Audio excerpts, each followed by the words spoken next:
Sejam bem-vindas a mais um programa Mamãe Sem Neura. Aqui nesse programa eu te ajudo a amamentar sem dor e a ter uma jornada tranquila na sua maternidade. Para quem não me conhece, eu sou a doutora Ana Leia, eu sou pediatra e na live de hoje o nosso assunto vai girar em torno de uma pergunta muito interessante que eu recebi nas caixinhas e achei que eu deveria trazer esse tema com um pouquinho mais de profundidade aqui para a live.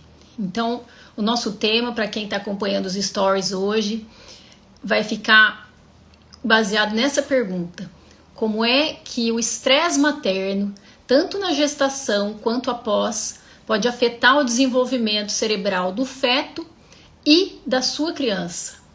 Vocês já pararam para pensar nisso? Na importância disso? Porque a gente ouve falar, vocês devem ouvir falar muito sobre isso, sobre o estresse materno. A mãe não pode passar estresse, a mãe não pode passar nervoso, mas às vezes não tem a noção exata do quanto isso interfere, como interfere. Eu acho que é muito, muito importante trazer isso para cá, porque cada vez mais eu tenho visto gestantes estressadas, mães estressadas demais, e cada vez mais eu vejo crianças com alterações no seu desenvolvimento. O tema hoje é com base nisso: como é que o estresse materno pode interferir no desenvolvimento cerebral do feto e depois da sua criança. Isso é muito importante. Eu acredito que todas vocês tenham curiosidade com relação a isso e queiram entender como é que vocês podem contornar essa situação. Será que tem como remediar? Realmente há interferência? O que o estresse materno pode acarretar no bebê? Então, para tudo isso a gente tem uma resposta, a gente tem vários estudos já que comprovam essa relação, e apesar de tudo a gente ainda sabe que 75% das gestantes não buscam ajuda ou não são diagnosticadas, permanecem vivendo no seu estresse, no seu excesso de ansiedade e não tem nenhum tipo de suporte ou de apoio. Embora depressão, embora a ansiedade, nós tenhamos fatores modificáveis para isso, lógico, existe uma parte que é genética, mas também existem questões que são modificáveis, que podem aumentar o risco de você ser estressada, da gestante ser estressada, e que nós conseguimos contornar, nós conseguimos modificar, mas isso não está sendo feito. E 75% dessas mulheres estão passando pelo seu estresse, estão apresentando gestações extremamente estressantes ou estão tendo um nível de ansiedade que nós consideramos de nível tóxico de ansiedade, passando pela sua gestação e não estão tendo suporte. E isso vai levar à alteração do desenvolvimento da criança. Então nós vamos começar a falar sobre isso. Então vamos lá, a pergunta que gerou o tema dessa live foi o seguinte: doutora, o estresse que eu passei na minha gestação pode afetar o desenvolvimento do meu bebê? Sim, pode.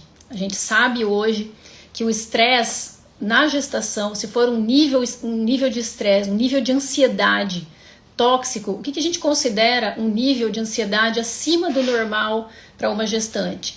É um nível de ansiedade em que ela, apesar de não ser classificada como uma doença mental, não tem depressão, não tem um transtorno de ansiedade, mas esse nível de estresse e ansiedade atrapalha a realização das suas atividades do dia a dia, atrapalha os seus afazeres, atrapalha a sua convivência, atrapalha o seu bem-estar. Então esse nível de estresse a gente considera tóxico.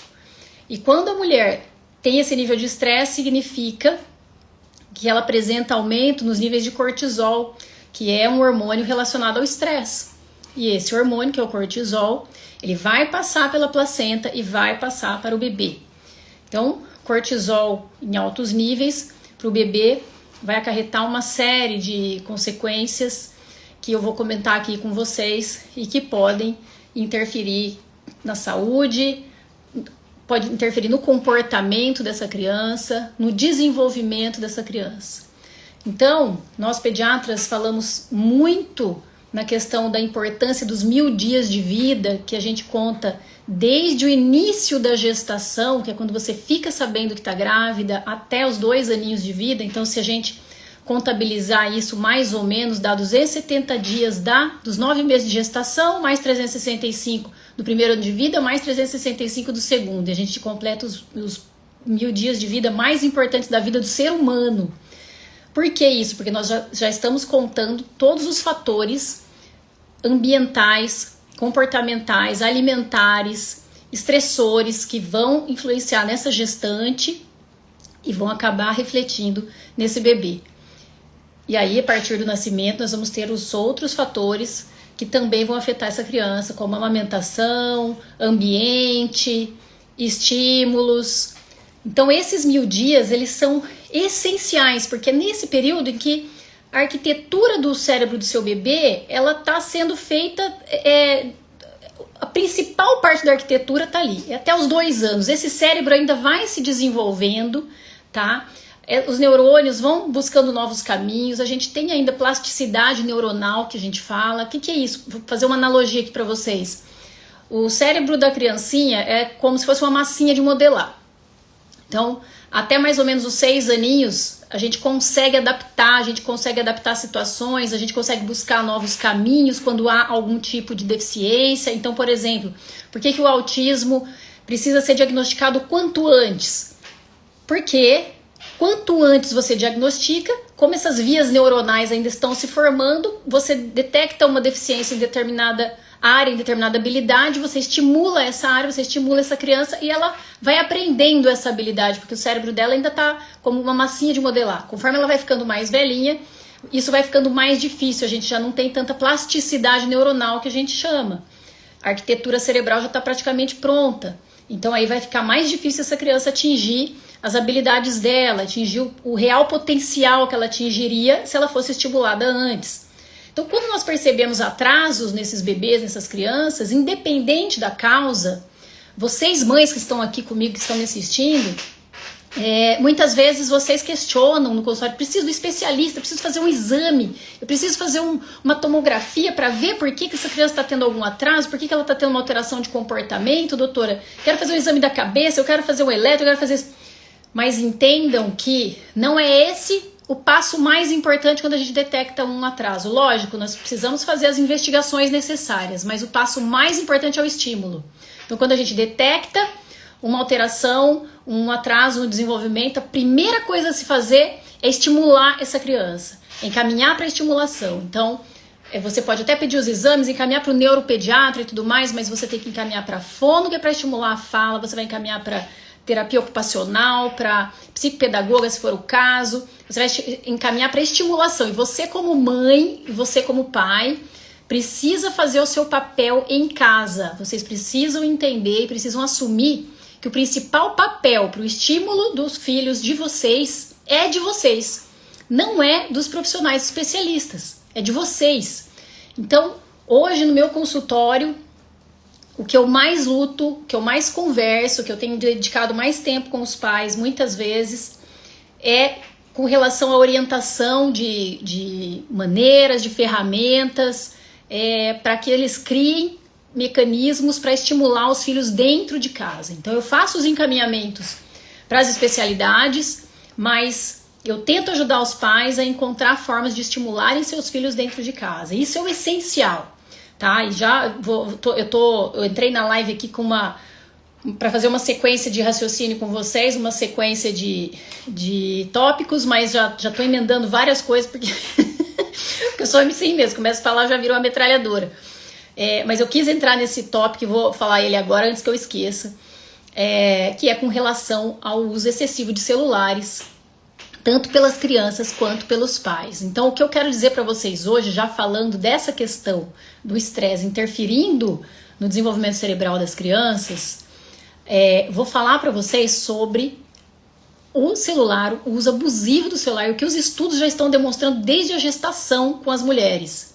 Então, estudos já estão mostrando que gestantes que usam demais o celular, essas crianças, depois em estudos que fazem análises retrospectivas, estão demonstrando que essas crianças apresentam mais chances de alterações de comportamento, irritabilidade, transtorno de déficit de atenção e hiperatividade, e alterações na coordenação, alterações, problemas emocionais, sociais. Então, os estudos já vêm demonstrando isso. Por que isso? Tanto porque a gestante, ela, por estar muito tempo ligada no celular, ela deixa de interagir com aquele bebezinho que está ali na barriga, e essa interação com o bebê dentro da barriga ajuda no seu desenvolvimento cerebral, quanto pelo fato de que o uso excessivo do celular pela gestante vai acabar fazendo com que ela também depois tenha problemas relacionados ao nascimento da criança. Quando o bebê nasce, pela não formação desse vínculo, ela acaba atrapalhando a amamentação, tendo uma amamentação mais prejudicada. Isso eu vejo muito no consultório. Mães com problemas da amamentação por conta do uso excessivo de celulares, não conseguem controlar o tempo da mamada, não viram se o bebê pegou direito, se essa mamada foi eficiente, foi efetiva. Então, são todos esses fatores. Mas voltando no nosso tópico inicial, para falar com relação ao estresse e o desenvolvimento cerebral, o que acontece? Eu vou tentar fazer uma analogia aqui para vocês. O estresse excessivo, como ele aumenta o nível desse cortisol, ele altera mais ou menos a formação cerebral de que maneira? Através de alterações em substâncias como adrenalina, noradrenalina, porque essas substâncias, quando elas circulam em maiores quantidades no bebê, porque aumentando na mãe vai para o bebê e aumenta no bebê. E aí essas substâncias circulando em maior quantidade, elas acabam diminuindo a oxigenação e a nutrição da placenta, e esses bebês acabam tendo um desenvolvimento prejudicado. Então eles podem nascer menores do que o esperado, são bebês que nascem menores, PIG, a gente chama pequeno para a idade gestacional, ou podem também nascer antes do tempo. Então eles nascem pequenos, com baixo peso e antes da hora, em gestações onde há muito estresse. E isso já tem sido demonstrado que o estresse excessivo, mesmo antes da concepção, antes da mãe engravidar, então mulheres que passam por situações de estresse constantemente antes de engravidarem, elas também podem ter um risco aumentado de parto prematuro e bebês com nascimento com baixo peso. Então, hoje em dia, nos congressos de amamentação, cursos de aleitamento materno, a gente já tem visto que esse termo, os 1000 dias, ele já vai mudar, ele vai aumentar. Vai se começar a falar sobre a importância, ainda não se sabe, tá? Se vão ser 2000 dias, quantos dias anteriores à concepção vão interferir no desenvolvimento dessa criança também, tá? E por que tudo isso acontece? Eu vou tentar dar um exemplo para vocês. A gente funciona mais ou menos assim. O nosso corpo, vou fazer uma analogia. Nosso corpo é como se fosse uma cozinha. Nosso corpo é uma grande cozinha, tá? E dentro dessa cozinha nós temos os livros de receita. Vamos supor que lá dentro dessa cozinha, que é o nosso corpo, nós temos um livro de receita mágico que é o nosso DNA, tá? É o nosso DNA. Dentro desse livro, você tem algumas receitas, que são os genes que estão dentro desse livro. E aí, o que acontece?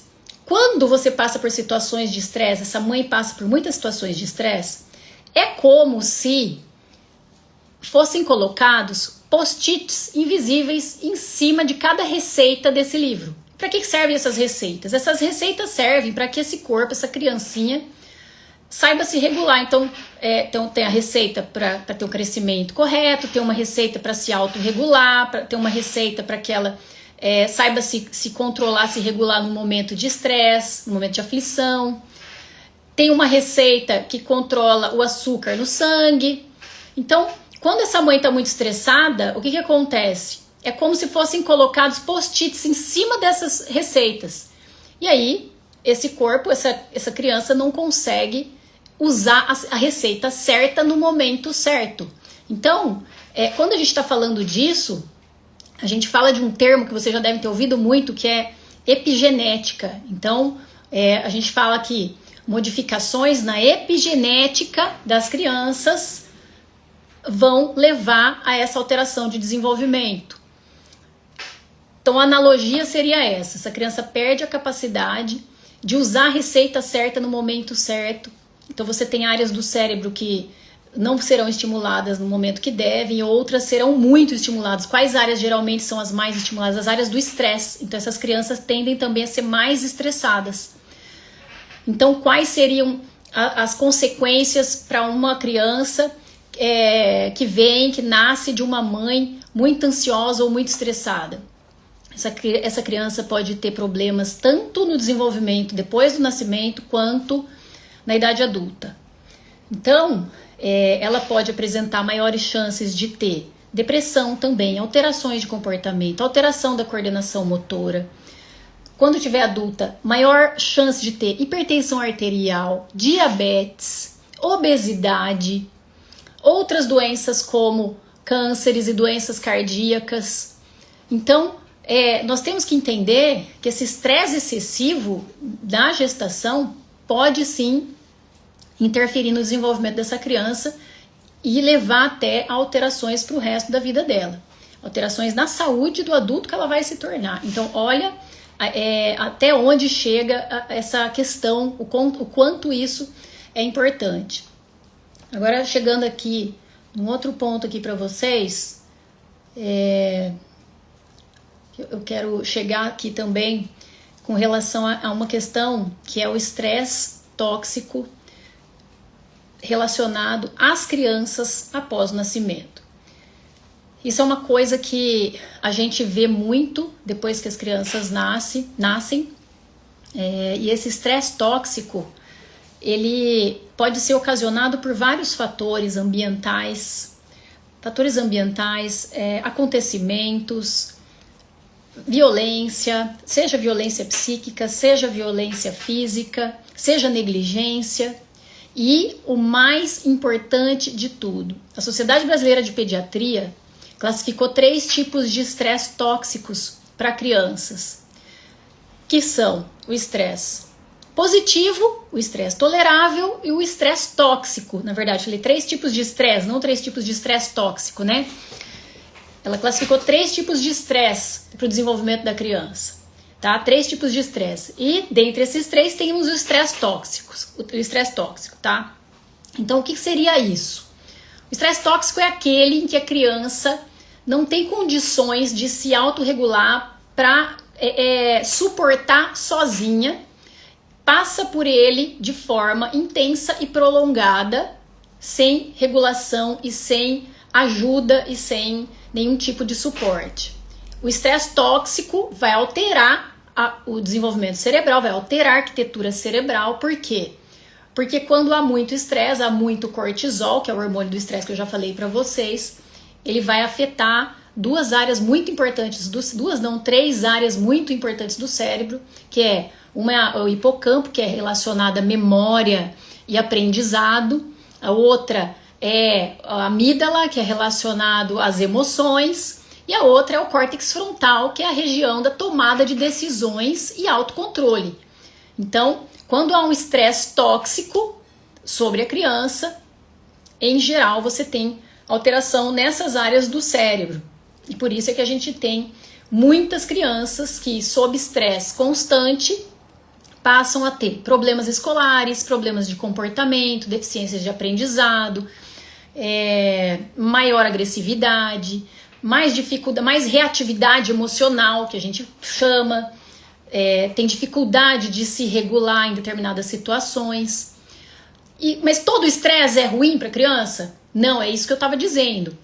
O estresse positivo é aquele estresse que a criança precisa passar, e é até positivo que ela passe para ela aprender a se adaptar ao ambiente. Então, por exemplo, ir para a escola. Então, quando a criança começa a ir para a escola, é um estresse positivo. Ela tem que se adaptar com isso. Se ela tiver com um apoio, com a retaguarda de um adulto, ela passa muito bem. Então, ir para a escola, passar por uma vacina, são estresses necessários para o crescimento, desenvolvimento e aprendizado dela. Então, é positivo. O estresse tolerável é aquele estresse que ele não é positivo, ele nem é necessário, mas acontece, é inevitável. como por exemplo, a morte de um parente querido, uma mudança de endereço, uma mudança de cidade. Então, essas situações inesperadas que podem acontecer, o divórcio dos pais que podem acontecer, não são necessárias, muitas vezes não são da vontade de ninguém, mas acontecem, é da vida, e que se essa criança tiver um suporte, se essa criança tiver o apoio de um bom cuidador, o apoio de um adulto, ela passa por ele sem maiores problemas. E aí entra o estresse tóxico, que é aquele que eu estava dizendo para vocês, que ela geralmente, permanentemente passa por essa situação e é muito difícil que ela consiga se regular e que não haja nenhum tipo de interferência no seu desenvolvimento cerebral quando está passando por esse estresse permanentemente. E eu quero chegar e dizer para vocês que o uso de telas hoje por crianças é considerado como um dos maiores estressores tóxicos para o desenvolvimento cerebral. Então, vocês que estão aqui, se têm filhos, tá? Se estão gestantes ou se têm filhos pequenos, bebês, crianças maiores, cuidem para que seus filhos não sofram estresse tóxico relacionado ao celular. Então, o estresse do celular para o desenvolvimento cerebral é considerado estresse tóxico, que se compara ao estresse que uma criança passa quando ela sofre violência doméstica, violência psíquica, agressão de forma constante, quando ela tem privação de alimentos, quando ela passa fome demais. Então, todos esses estresses são tóxicos e o celular entra no meio deles, tá? Os estudos já comprovaram isso, continuam comprovando isso. E por mais que a gente fale sobre isso, a impressão que eu tenho, preciso dizer para vocês que estão aqui, é que os pais ainda não se deram conta da gravidade e da importância dessa questão. Então, ainda vejo muitos pais entregando celulares para os seus bebês, para as suas crianças pequenas, e como se isso não fosse ter nenhuma consequência no desenvolvimento delas. Vejo os pais muitas vezes nos procurando porque as crianças estão com atraso no desenvolvimento, atraso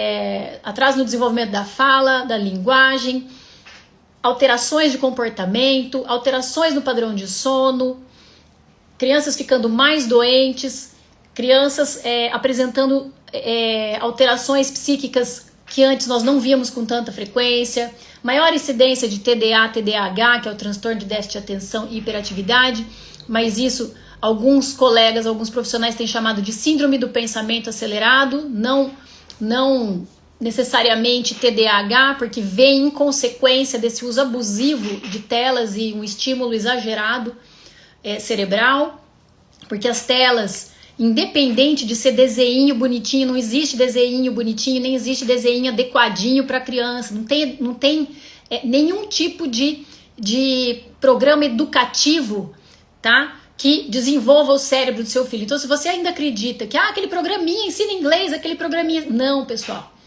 Nenhum desses programas passou por nenhum tipo de avaliação, nenhum tipo de estudo científico para dizer que esse programa realmente desenvolve a criança. Não desenvolve. O que os estudos têm mostrado é que o excesso de tela, essas informações exageradas, com muita cor, muito som, que chega para as nossas crianças, causa uma hiperestimulação em todos os sentidos, visão, audição, e atrapalha a organização cerebral.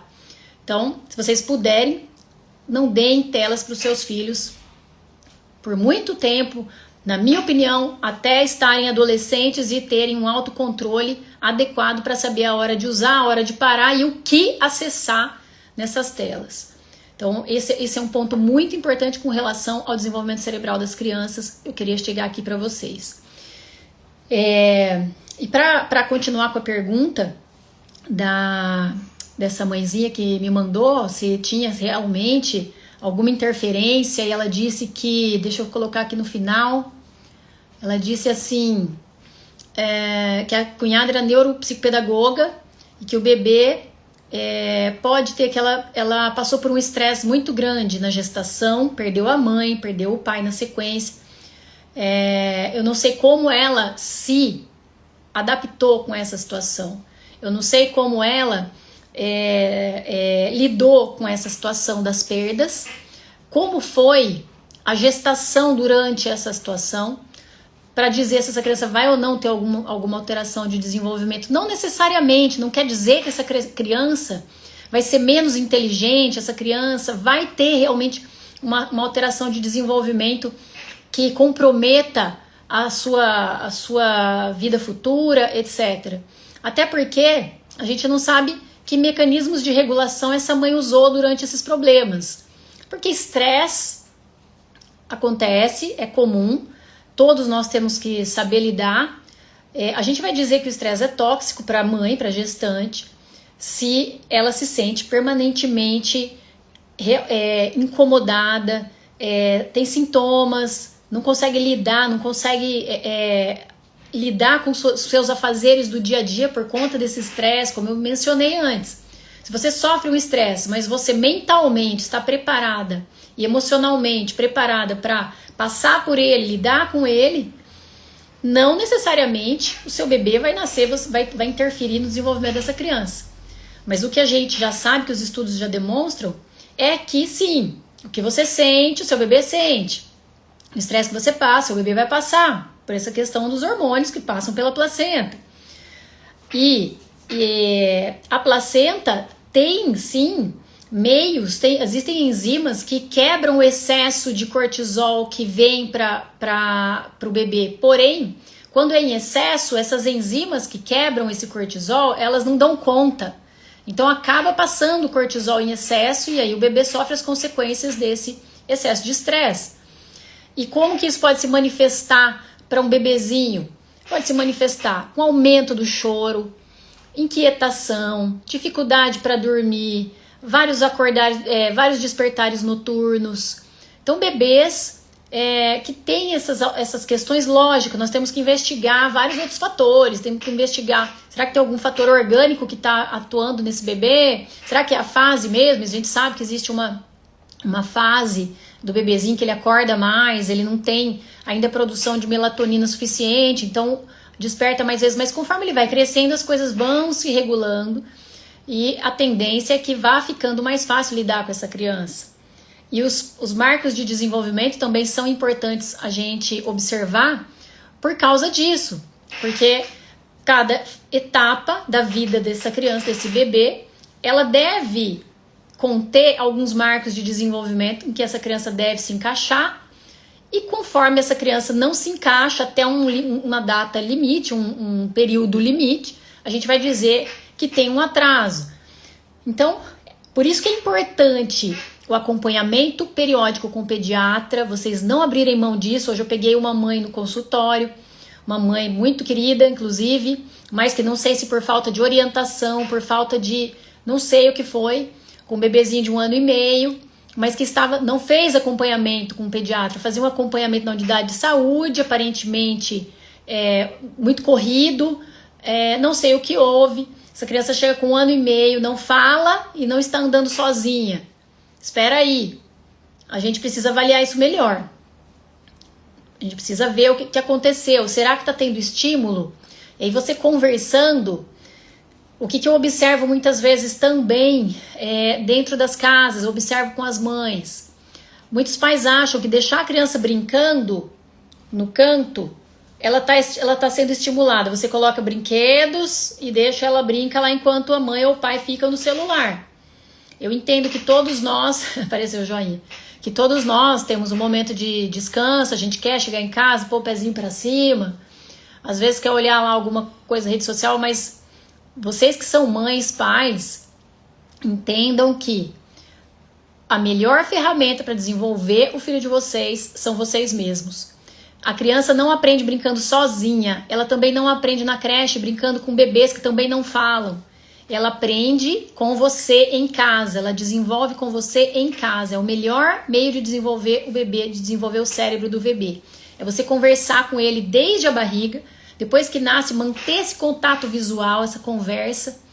Conforme essa criança vai crescendo, você vai estimulando a parte motora, você vai estimulando a linguagem, trocando, repetindo as mesmas palavrinhas várias vezes. Então, às vezes as mães me perguntam, como é que eu faço para desenvolver, para estimular a criança?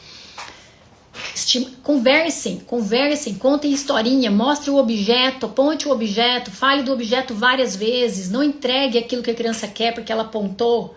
Vai com ela, fala o nome do objeto, repete várias vezes. Na próxima vez, leva, tenta fazer com que ela repita.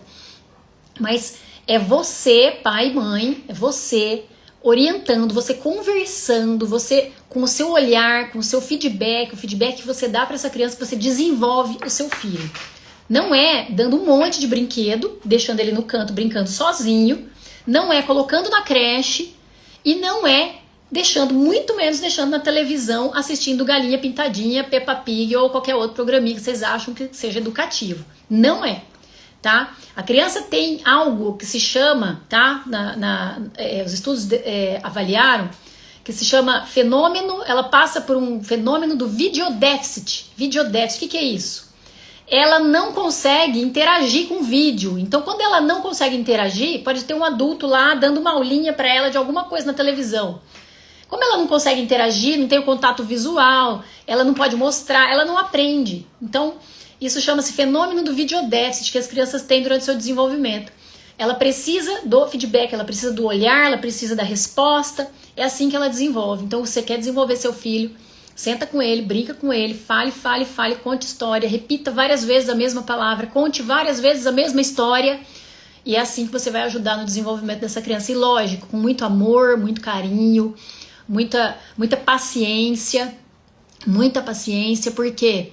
Porque o grito, a violência, eu tô falando disso porque a gente sabe que em situações de mais dificuldade, situações de carência, é muito comum que as crianças sejam educadas dessa maneira, porque vem de pai para filho, vem lá de cima, então são educadas no grito,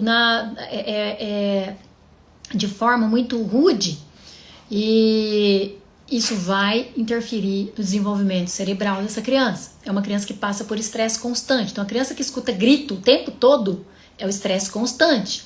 Você está interferindo no desenvolvimento cerebral do seu filho quando você fica gritando com ele o tempo inteiro e não vai resolver nada gritar.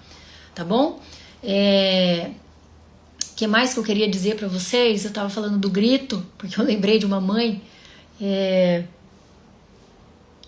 Mas esse é o ponto principal com relação ao desenvolvimento dessas crianças. E o afeto. Então, gente, se vocês me perguntarem, tem alguma coisa que a gente faça para uma criança que já passou por uma gestação estressante, a mãe já passou muito estresse na gestação, e agora, doutora, o que eu faço? Meu bebê vai nascer, vai ter algum problema, eu vou ficar preocupada com isso? Não se preocupe com isso. Você mude a sua rotina, faça um trabalho seu de mindfulness, que é um relaxamento, algum tipo de meditação, faça meditação, faça relaxamento, faça atividade física, tente se autorregular você e haja com seu filho da forma mais tranquila possível.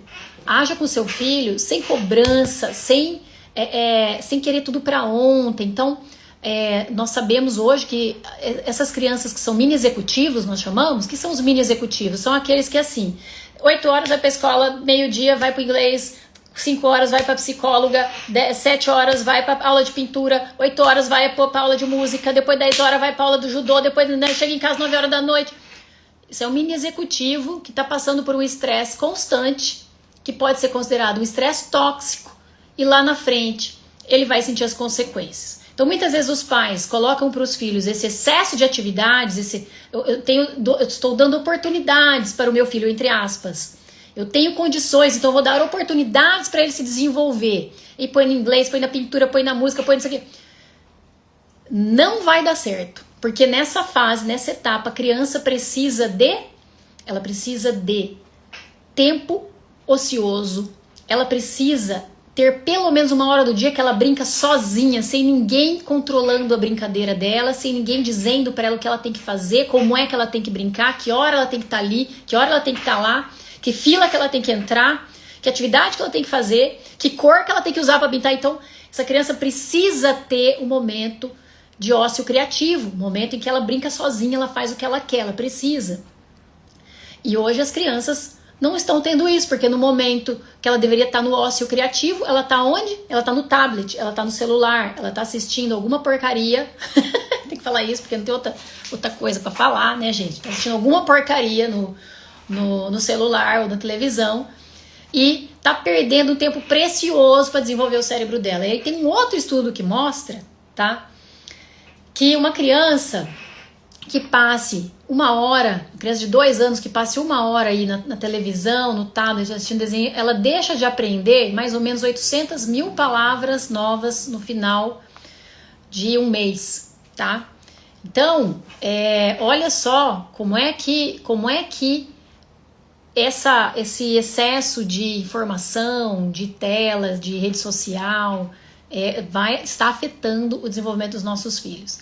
Mas a gente tem que entender também que hoje um problema que eu vejo no meu consultório e que está cada vez mais difícil regular é a permanência dos pais na rede social. Os pais estão viciados, os pais não conseguem se livrar e aí dão para o filho, aí o filho fica quieto lá na dele e ele tem a oportunidade de ficar quieto também assistindo a sua rede social. Será que tem alguém aqui que também faz isso? Deixa o menino lá um pouquinho que eu quero meu sossego aqui pra eu ver o meu Instagram, eu ver minhas coisinhas, nananã. Será que não?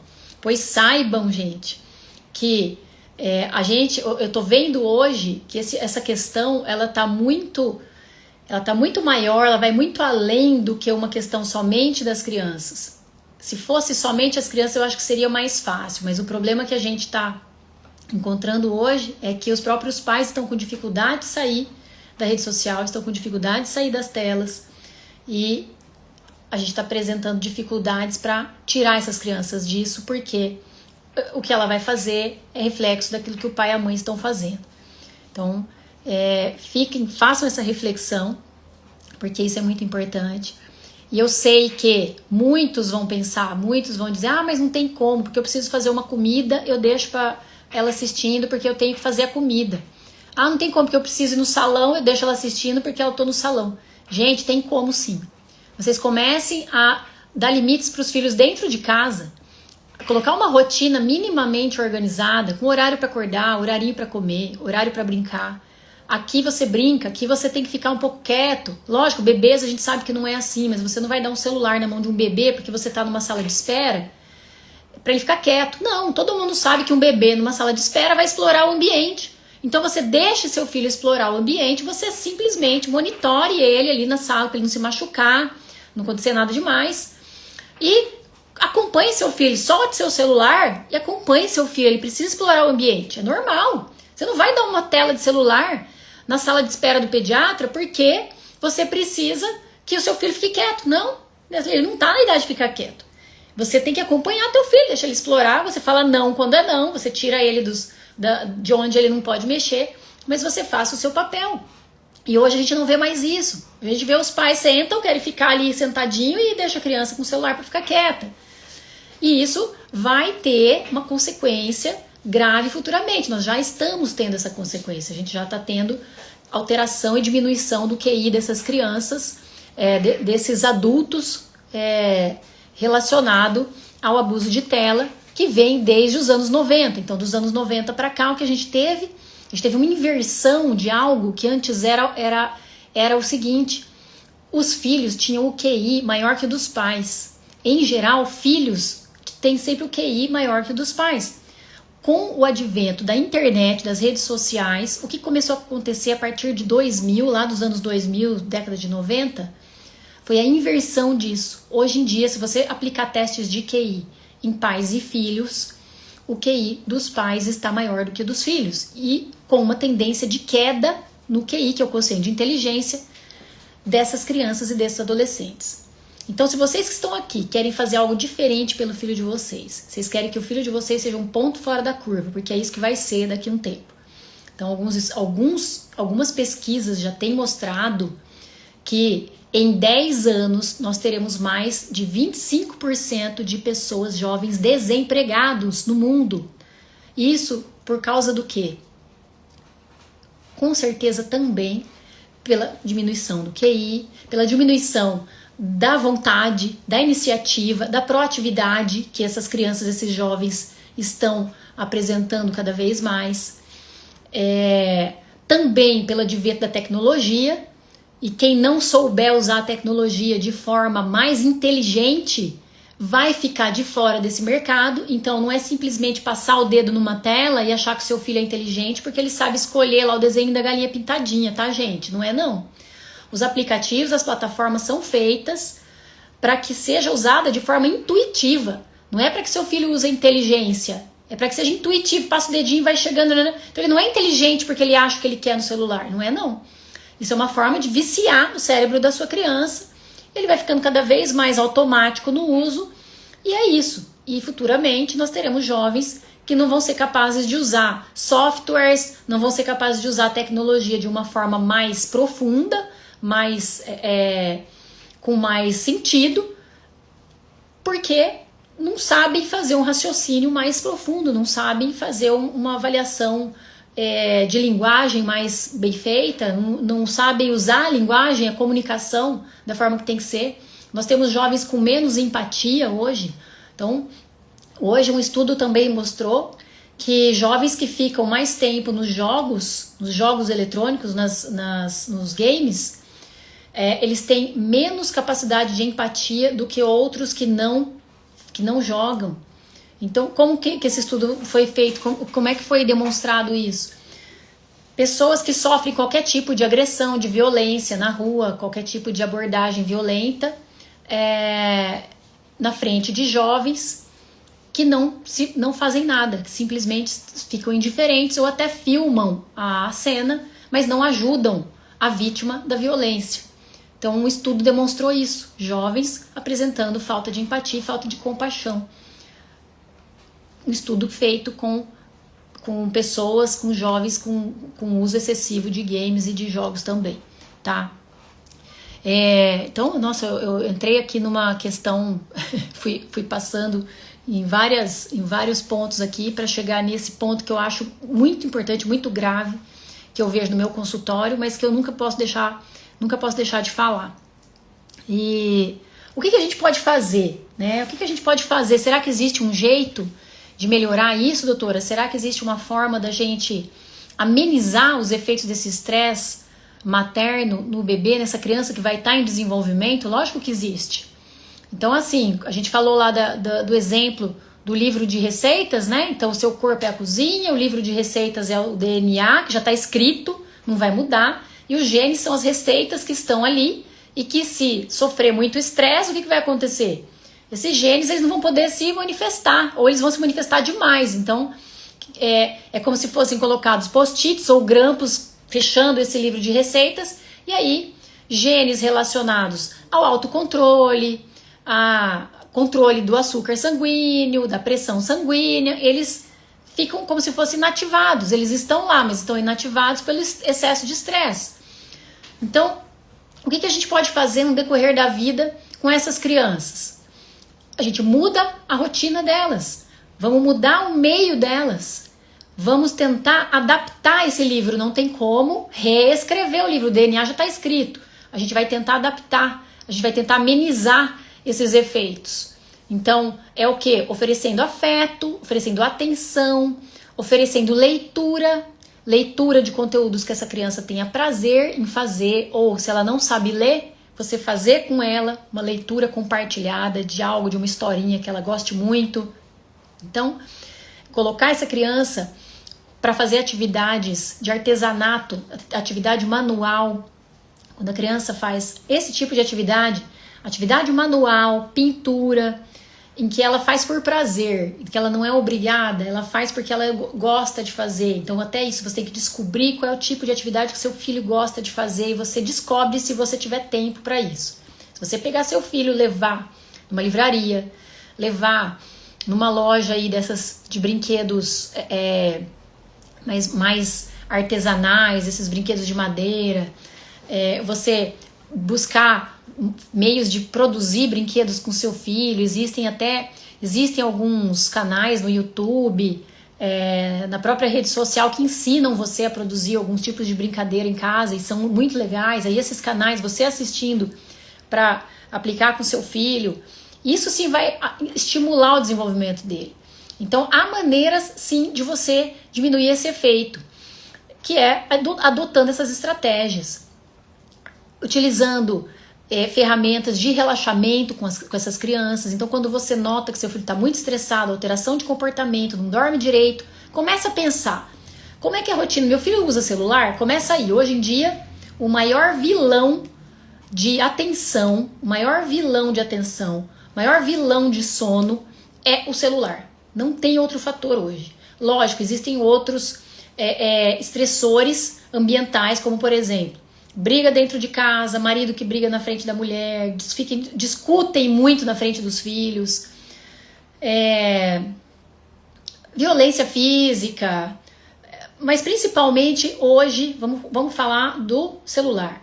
Então, se você percebe seu filho desatento, com mau rendimento escolar, já recebeu às vezes até um diagnóstico de TDA, de mau rendimento escolar, já passou por vários especialistas, isso eu pego muito no meu consultório, já passou por vários especialistas e ninguém perguntou para a mãe quanto tempo de tela essa criança usa. Ninguém pergunta. Eu pergunto e escrevo. Eu vou tentando, junto com a mãe, traçar mais ou menos o tempo para tentar chegar mais próximo do tempo real de tela dessa criança. Porque, em geral, os pais, eles subestimam o tempo que os filhos ficam nas telas. E aí, se você traçar isso daí, você conseguir identificar o tempo de tela do seu filho, você souber que hoje o que nós temos é uma recomendação de 0 tela para crianças até 2 anos, pelos motivos que eu já expliquei antes.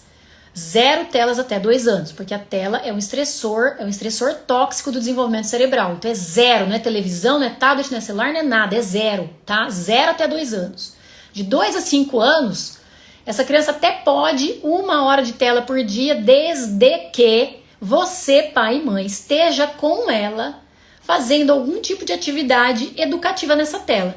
Você esteja ali aprendendo alguma coisa com ela, conversando com ela, porque se não for dessa forma, 0 tela também. Então, de 2 a 5 anos, só pode 1 horinha de tela se você tiver com essa criança usando essa tela de forma instrutiva, educativa, tá bom?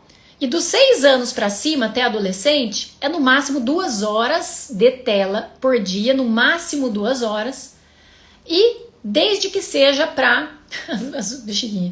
desde que seja também por motivo de pesquisas escolares, pesquisas que você está fazendo para a escola, aprendizado. Então seria isso. Se não for isso, não se deve dar tela para o seu filho, em idade nenhuma, tá? E eu afirmo categoricamente para vocês, que a retirada da tela de crianças que vêm com queixas de dificuldades escolares, alteração do desenvolvimento, como atraso no desenvolvimento da fala, coordenação motora. Quando você tira a tela dessas crianças e você oferece outras ferramentas para que ela se desenvolva, como por exemplo, as que eu já mencionei, música, cantar junto com a criança, contar historinha, atividades manuais com massinha de modelar, lama, barro, terra, vai para a natureza com essa criança, vai brincar com essa criança, brincar com água, você vai explorar com essa criança. Quando você faz isso, e se não for uma criança pequena, uma criancinha maior, o que você vai fazer com ela? Um esporte, uma atividade física. Ai, mas eu não tenho dinheiro para pagar, para colocar numa escolinha de esporte. Não tem problema. Você vai sair com essa criança, você vai inventar, você vai pular corda com ela, você vai fazer caminhada, vai olhar o ambiente, no meio dessa caminhada vocês vão conversar. Você vai fazer leitura compartilhada com essa criança, pega um livrinho que ela escolha e faça leitura com ela. Essa criança vai se desenvolver, você vai ver que o rendimento escolar dela vai melhorar, a atenção dela vai melhorar, e depois o aprendizado dela vai melhorar. Isso vai ser um reflexo e vai ser uma consequência. Você ajustando com horário de dormir e tela no horário noturno, de modo algum, isso vocês já têm que saber, a tela à noite, ela atrapalha a produção do hormônio indutor do sono, atrapalha o sono, e aí a criança que já fica na tela e tem um atraso no seu período de dormir, na indução do sono, ela vai ter, ou despertares noturnos, ela vai ter mais problemas de aprendizado ainda. E crianças que não dormem bem, o que acontece? Ela também aumenta o nível de cortisol, que é o hormônio de estresse, porque privação de sono aumenta o hormônio de estresse. Aumentou o hormônio de estresse, diminui a imunidade. Então, criança que fica muito na tela e fica na tela até período noturno, que não tem rotina, olha o que acontece com ela. Ela não aprende na escola, ela diminui a imunidade, ela tem privação de sono. A privação de sono faz com que aumente o estresse, o aumento do estresse diminui a imunidade mais ainda, essa criança fica mais doente. E aí você vai tendo uma roda viva, uma bola de neve de problemas relacionados a alterações comportamentais, de saúde, imunidade, mentais e emocionais pelo excesso de uso de tela em idade tão precoce. Então, a gente tem que estar alerta para isso e a gente tem que falar sobre isso, porque isso é muito sério. Faz parte da nossa realidade, a gente sabe disso. As redes sociais, a internet, a tecnologia, eu acho que não é pra gente demonizar a internet, não. Tem muita coisa boa, inclusive se eu tô aqui hoje fazendo essa live é por causa disso. Se eu tô passando esse conteúdo, se eu estudei todo esse conteúdo, se eu tô falando isso pra vocês, se vocês estão aqui, a gente tá se reunindo de uma forma tão fácil, é por causa disso. Porém, eu já sou uma mulher de 47 anos que tem autocontrole, tem autorregulação, eu sei das minhas obrigações, eu sei que eu tenho horário a cumprir, eu sei que eu tenho contas a pagar. Então, ok, eu sei, eu tenho meios para usar a internet de forma saudável. Agora, as crianças e os adolescentes, pessoal, não tem, eles não têm. E se a gente não colocar limites, mesmo para os adolescentes, nós vamos sofrer as consequências disso lá na frente. Vocês vão sofrer essas consequências lá na frente. Muitas vezes pode ser que vocês nem saibam, nem relacionem que o que está acontecendo lá futuramente tem relação com o excesso de tela que houve aqui na infância e na adolescência. Então parem para pensar nisso que eu estou dizendo. Tomem uma atitude na casa de vocês, e isso é possível fazer sim. Façam uma reflexão, pensem como é que está a rotina de vocês pais hoje com rede social, com os smartphones, para ver se vocês estão sendo exemplo para os filhos de vocês, para entender se a dificuldade que vocês enfrentam com as crianças hoje com relação ao uso de telas não está vindo, na verdade, da dificuldade que vocês mesmos têm de sair delas. Então, façam essa reflexão, porque se vocês não têm dificuldades e vocês também acham que esse excesso de telas e rede social faz mal para vocês, então tenham segurança e tenham certeza que está fazendo mal para os filhos de vocês. Podem tomar uma atitude e tomem essa atitude com base em informação, com base em pesquisas científicas que mostram isso cada vez mais. Não tenham medo de pegar o celular do filho de vocês com todo amor e carinho e dizer para eles assim: meu filho, é o seguinte, a mamãe aprendeu isso aqui, a mamãe leu sobre isso, a mamãe escutou essa live, teve essa informação, e eu entendo hoje que o tempo de tela para você, que tem tantos anos, é X. O tempo de tela para o seu amiguinho, que tem tantos anos, é Y. Um adulto pode usar a tela um pouco mais por isso.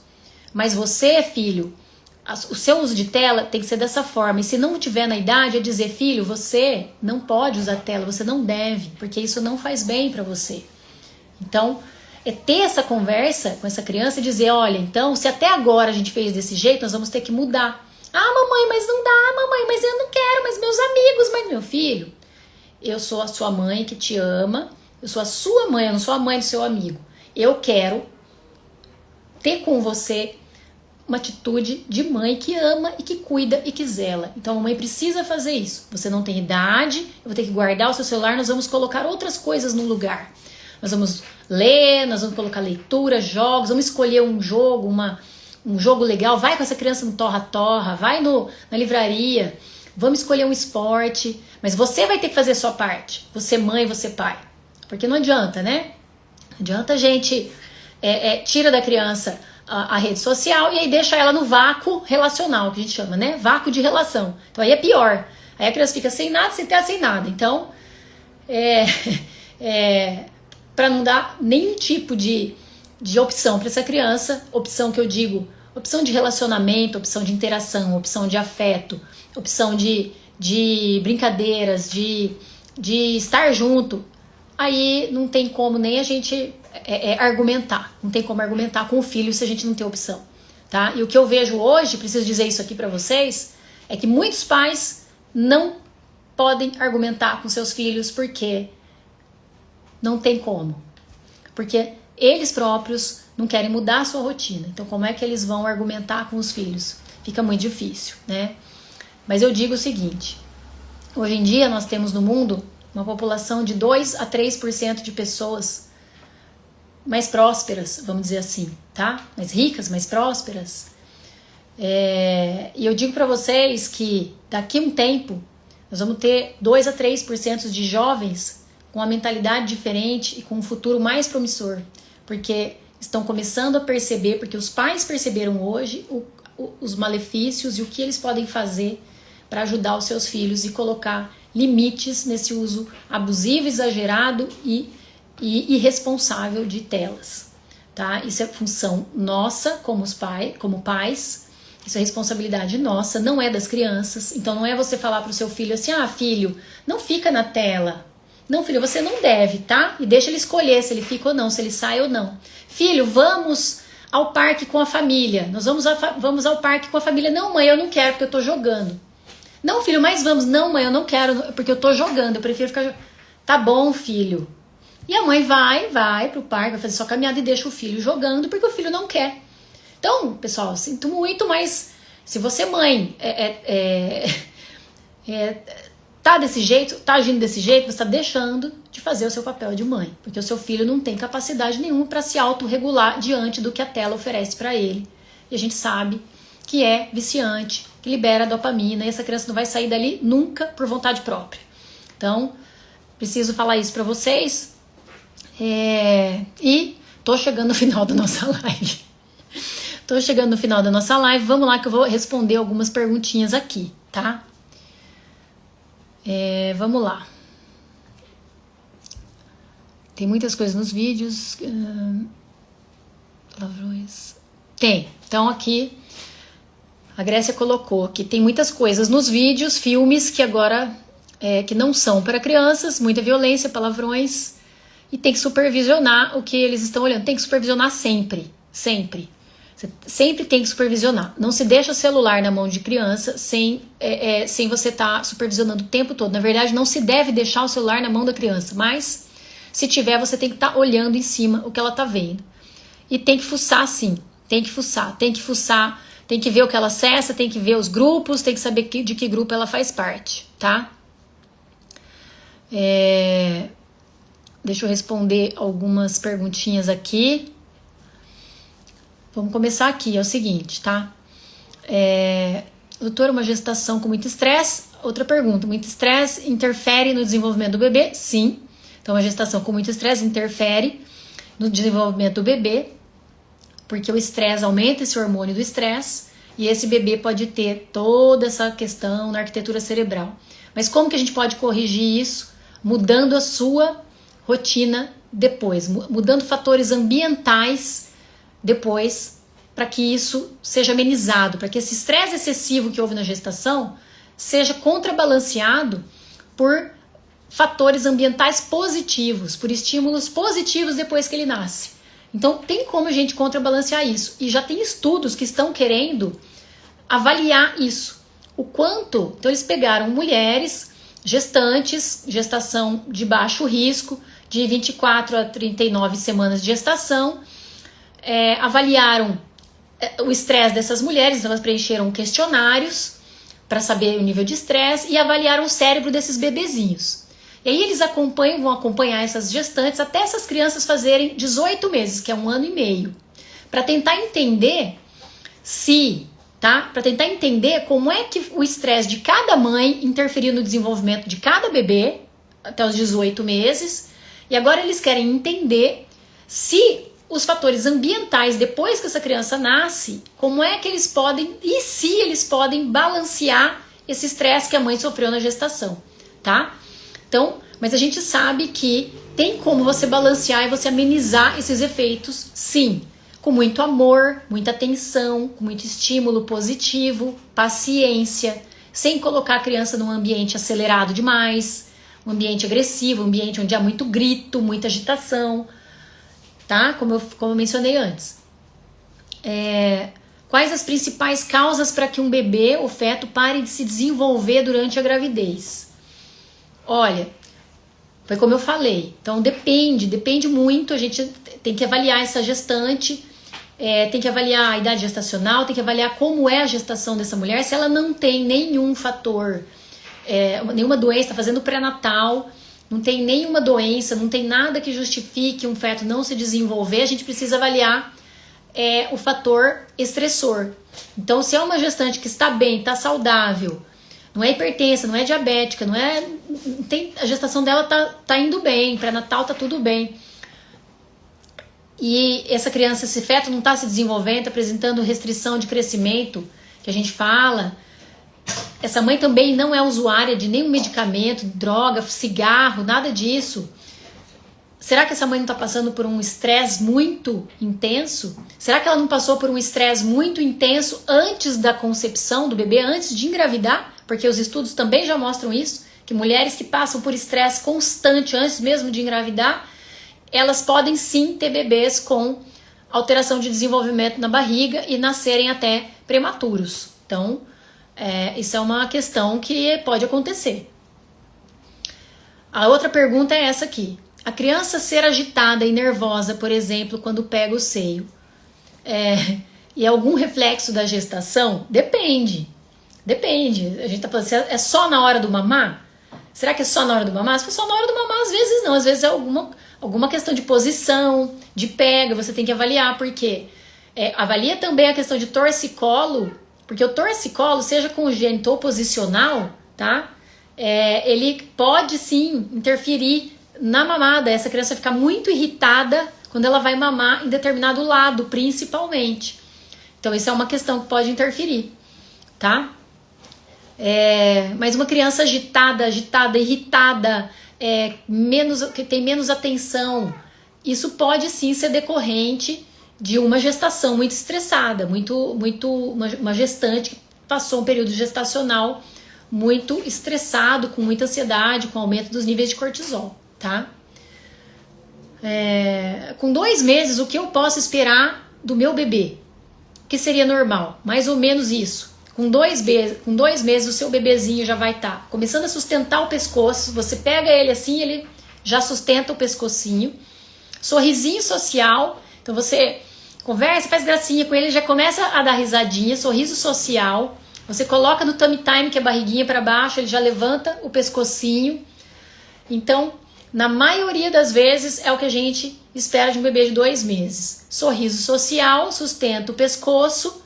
Coloca no tummy time e levanta a cabecinha. Com 2 meses. Como saber se o bebê já está pronto para a introdução alimentar com 6 meses? Se ele consegue sentar, pelo menos com apoio. Então o bebê senta com apoio. Não tem um reflexo tão grande de protrusão da língua. Como é que é isso? Quando você vai dar a comidinha, o bebê é normal. Você começa a introdução, ele põe a linguinha pra fora, porque é o reflexo pra mamar. Quando ele vai mamar, ele põe a linguinha que é pra abraçar a areola assim por baixo, na hora de fazer a ordenha da mama, pra sugar. Então, esse reflexo ele já começa a ser menor. Você vai oferecer o alimento, ele não põe tanta comida pra fora, tá? Então, sustentação do tronco, daqui dessa região, se você coloca sentadinho e dá um apoio pra ele fica, a cervical tá bem firminha, o tronco tá bem firminho, então esse bebê tá pronto para introdução alimentar, em geral, tá? Principalmente se for um bebê a termo, nasceu no tempo correto, nasceu de 37 semanas para cima.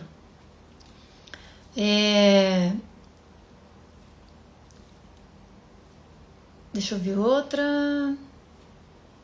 Bom, e é isso. Deixa eu ver se ali teve alguma perguntinha. Se tiver alguma pergunta diferente...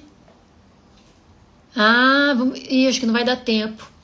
A Renata apareceu aqui para chamar, mas agora não dá mais tempo, porque o Instagram vai cortar a gente, Renata. Queria muito falar com você, mas Eu mandei a mensagem, mas daí eu não vi a resposta. Eu não vi aqui, aí apresentou, apenas nasceu. Bom, aqui, ó, ela colocou aqui, né? Por aqui, o Miguel não apresentou. Então, vamos lá. Então, por aqui, o Miguel não apresentou nada, apenas nasceu pig. Ele dorme bem, simpático, sempre se desenvolveu muito bem, agora está na introdução alimentar, está indo perfeitamente. Ainda pode apresentar algo? Renata, tira isso da sua cabeça, tá? Então é assim, ó, coisa que eu falo para as mães é o seguinte, não fique pensando se ele pode apresentar, foque naquilo que tá bom, tá dando tudo muito certo. Nasceu pig, pode ter sido pelo estresse, sim, tá? Se você não tinha mais nenhum fator para esse bebê nascer pig, você passou muito estresse na gestação, então pode ter sido isso por conta do seu estresse na gestação. Mas agora você vai balancear esse estresse que você sofreu na gestação com essa criança tentando ser uma mãe mais equilibrada, calma, tranquila, sem pressa, tenha paciência, sem pressa. A introdução alimentar, não tenha pressa, porque a introdução alimentar é um dos momentos do bebê em que ele sofre mais estresse, porque os pais estressam a criança para que ela coma.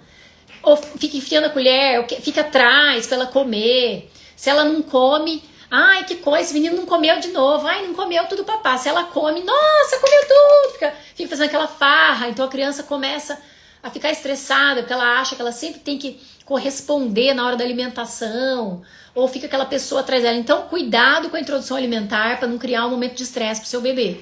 Mas ele está indo muito bem sim, porque eu também vi essa criança. Fique tranquila, não fique pensando no que já passou. Você vai pensar daqui pra frente.